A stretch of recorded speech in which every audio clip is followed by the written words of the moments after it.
ஓம் சிவா திருச்சிற்றம்பலம். தென்னாடுடைய சிவனே போற்றி, எந்நாட்டவர்க்கும் இறைவா போற்றி. அருள்மிகு நால்வர் புற்றாள்யம் உயிர்த்துணையே. திருச்சிற்றம்பலம். பெரும்பற்ற புலியூரானை பேசாத நாளெல்லாம் பிறவா நாளே என்ற அருள்வாக்கை அருளிச் செய்த அருள் திருநாவுக்கரசு பெருமானார் பொன்னார் திருவடிகளை தலைமேற்கொண்டு வணங்கி, அப்பெருமானார் அருளிச் செய்த சிவபெருமானை பெரும்பற்ற புலியூரானை பேசாத நாளெல்லாம் பிறவா நாளே என்ற அருள்வாக்கை எடுத்துக்கொண்டு சிறியேன் சிவபாலா தினம் ஒரு திருமுறை பாடல்களின் மூலம் சிவபெருமானாருடைய அருள் திறத்தையும் அவர் அருளாளர்களை எப்படி ஆட்கொண்டார் என்ற திறத்தையும், அவர் நாமமாகிய நமசிவாய சிவாய நம என்ற மந்திரத்தை நாவினால் நவின்றும் மனத்தால் நினைந்தும் சிந்தையில் தியானித்தும் இந்த நாளை ஒரு நல்ல நாளாக மாற்றும் முயற்சியில் சிறியேன் சிவபாலா தொடர்ந்து செயல்பட்டு கொண்டு வருகிறேன். இதற்கெல்லாம் சிவபெருமானாருடைய திரு அருளினாலும் அருளாளர் பெருமக்களுடைய குரு அருளினாலும் அடியார் பெருமக்களாகிய உங்களின் அன்பும் ஆதரவும் ஊக்கமும் முன்னின்று அருள் செய்ய சிறியேன் இப்படி ஒரு பேறு பெற்றுள்ளேன் என்பதை உணர்ந்து இன்றைய பெரும்பற்ற புலியூரானை பேசாத நாளெல்லாம் பிறவா நாளே என்ற சிந்தனைக்குள் செல்வோம். அடியார் பெருமக்களே, சிவ அன்பர்களே, உங்களது பொன்னார் திருவடிகளை முதலில் வணங்கிக் கொண்டு இன்றைய தினம் நாம் சிந்திக்க இருக்கிறது அருள் திரு மாணிக்க வாசக பெருந்தகையார் அருளிச் செய்த 8ஆம் திருமுறை, எட்ட முடியாத திருமுறை திருவாசகம். இந்த திருவாசகத்துல 28வது பதிகம், 28வது பதிகம் வாழா 10. இந்த பதிகத்துல 4வது பாடலை இன்று நாம் சிந்திப்பதற்கு இறை அருள் கூட்டியுள்ளது என்று உணர்ந்து எனக்கு தெரிந்த வரையில் பாடி இதற்கு உள்ள பொருளை உங்களோடு பகிர்கிறேன். பிழை ஏது இருந்தாலும் பிழை பொறுக்கும் பெருமானின் அடியார்களாகிய நீங்கள் என் பிழையையும் பொறுத்தருள வேண்டும். இதனுடைய ராகம் மோகனம், தாளம் ஆதி. திருச்சிற்றம்பலம். வள்ளை வாழறக்கர் புறமுன் வள்ளை வரக்கர் புறம் எரித்தானே. வள்ளை வாழறக்கர் புறம் எரித்தானே.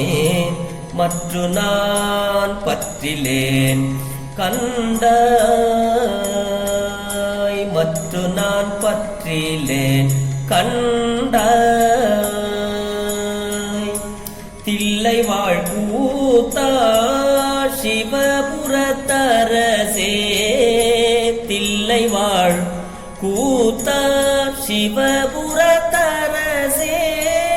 திருப்பெருந்துறை ஊரை சிவனே.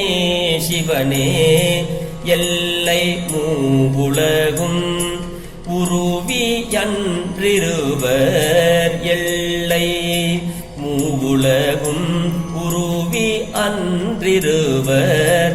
காணுநாள் இது ஈரின்மை. காணுநாள் ஈரின்மை. வள்ளையாய் வளர்ந்தாய்.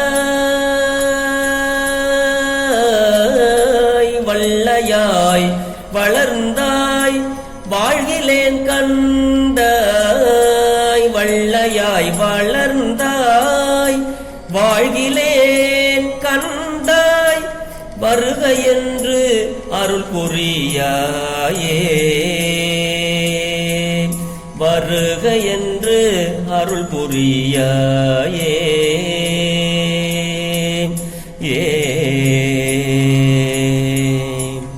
திருச்சிற்றம்பலம்.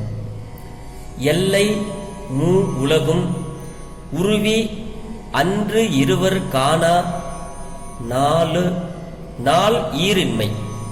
இந்த வரி கொஞ்சம் பிழையாக இருந்தது, அதனால் திரும்பவும் பிழையை பொறுத்தருள வேண்டும்.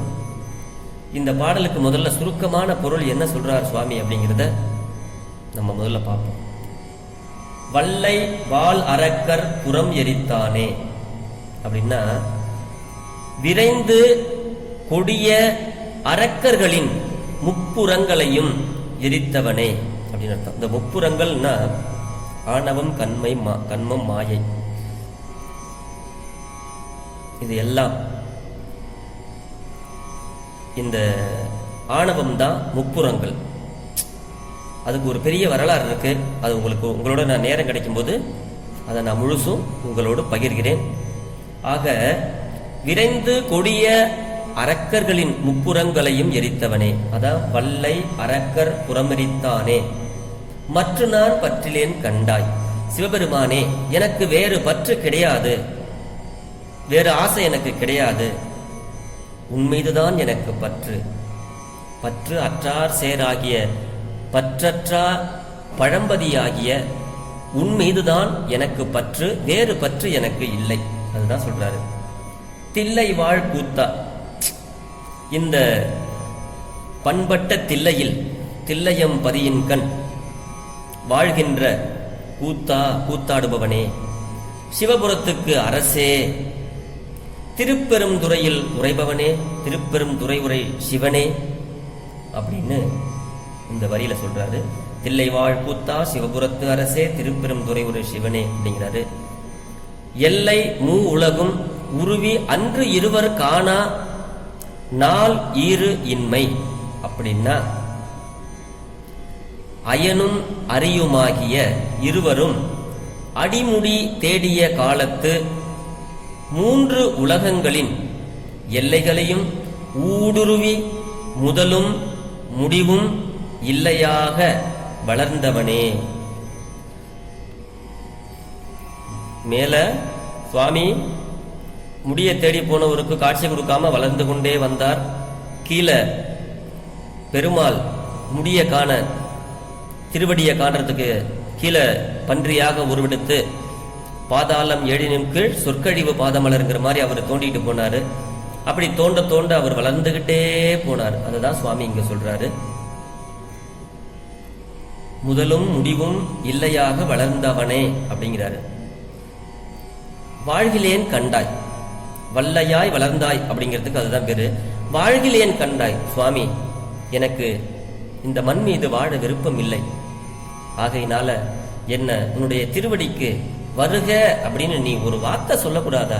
எனக்கு ஒரு அருள் புரியக்கூடாதா அப்படின்னு பெருமான் மாணிக்க வாசக பெருந்தகையார் சிவபெருமானாரிடத்துல விண்ணப்பம் செய்கிறார். நான் வாழ விரும்பல சாமி, வாழ மாட்டேன், உன்னுடைய திருவடிக்கு நான் வந்து விடுகிறேன் அப்படின்னு விண்ணப்பத்தை வைக்கிறார். சிவனே, என்னை வருக என்று அழைத்தால் அது ஒன்றுமே போதும் சாமி. சுவாமி, வேற வாசையெல்லாம் எனக்கு இல்லை என்று விண்ணப்பித்தவாறு இந்த பாடல் பொருள் பெற்றது. ஆக, ஆன்மா திரு அருளால் பரிபாகமுற்று இறைவனை நோக்கி நின்னையன்றி வாழ்கிலேன் என்று உணரும் காலம் எதுவோ அதுவே முத்திக்குரிய உபாயத்தை தேடும் நாள் அதனின் அதனையே வேண்டும் இந்த திருப்பாடல் முத்தி உபாயம் உரைத்ததாம் என்று பொருள் பெறுகிறது. அதாவது காணா காணும் நாள் ஈரின்மை. என்னைக்கு சாமி உன்னுடைய திருவடிக்கு நான் வருவேன் அப்படிங்கிற மாதிரி இந்த பாடல் பொருள் பெறுது. அதுதான் சொல்றாரு, காணும் நாள் ஈரின்மை அப்படிங்கிறாரு. வல்லையாய் வளர்ந்தாய், அதான் அருட்பெரும் ஜோதியாக, ஆதியும் அந்தமும் இல்லாத அருட்பெரும் ஜோதியாக இருந்ததை புரிகிறது. அப்படிப்பட்ட இந்த பாடல் இந்த அளவிலே பொருள் பெறுகிறது. நாளை மீண்டும் இதனுடைய பாடலை நாளை சிந்திப்போம். சிவ அன்பர்களே, இது எனக்கு தெரிந்த வரையில் நான் படித்த இந்த திருவாசக உரையில் இருந்து உங்களோடு பகிர்ந்து வருகிறேன். இதற்கு மாற்று கருத்தோ மாற்று பொருளோ இருக்குமேயானால் என்னை மன்னிக்கவும். எனக்கு தெரிந்த வரையில் உங்களோடு சிவபெருமானாருடைய பெருமைகளை தினந்தோறும் ஒரு முறையாவது நாம் பேசிவிட வேண்டும் என்ற ஒரு நோக்கத்தில் நமக்கு சுவாமி திருநாவுக்கரசு பெருமானார் அருளிச் செய்த ஒரு வாசகத்திலிருந்து நம்ம எடுத்து இப்ப பேசிக்கிட்டு வரேன். இதுல எந்த பிழைப்பு இருந்தாலும் பிழை பொறுக்கும் பெருமானின் அடியார்களாகிய நீங்கள் என் பிழையை பொறுத்தருள வேண்டும். இது போன்ற திருவாசகம் பாடல்கள், திருமுறை பாடல்கள் பொருள் தெரிந்து நாம் சிவபெருமானாரிடத்திலே விண்ணப்பம் செய்து வாழ்விற்கு தேவையான வளங்களும் நலங்களும் பெற்று வளமோடு வாழ்வோம் என்று சொல்லி இன்றைய பெரும்பற்ற புலியூரானை பேசாத நாளெல்லாம் பிறவா நாளே என்ற சிந்தனையை நிறைவு செய்கிறேன். சிவா திருச்சிற்றம்பலம். சிவா திருச்சிற்றம்பலம்.